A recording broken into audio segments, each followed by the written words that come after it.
Τι είναι αυτό? Ένα σπουργίτη.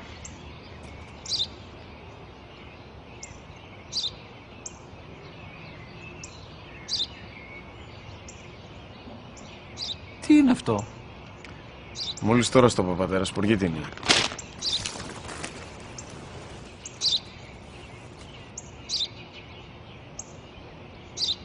Τι είναι αυτό?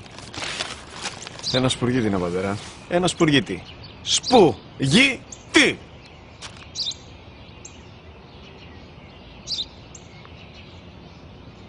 Τι είναι αυτό? Γιατί το κάνεις αυτό το πράγμα, μπορείς να μου πεις? Τόσες φορές σου είπα, είναι ένα σπουργίτη! Δεν το καταλαβαίνεις!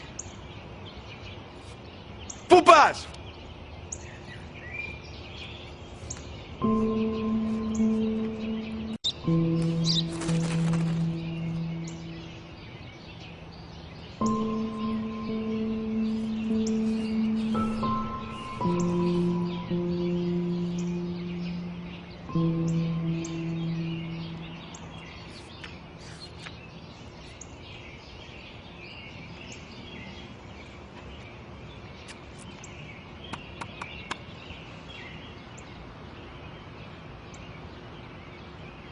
Δυνατά.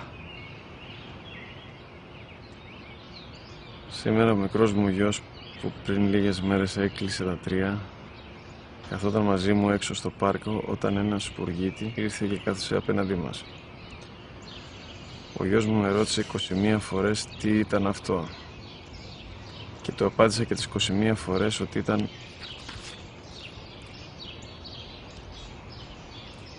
ένα σπουργίτη. Τον αγκάλιασα τρυφερά και τις 21 φορές που μου έκανε την ίδια ερώτηση, ξανά και ξανά, χωρίς να εκνευριστώ, νιώθοντας στοργή για το αθώο μου αγοράκι.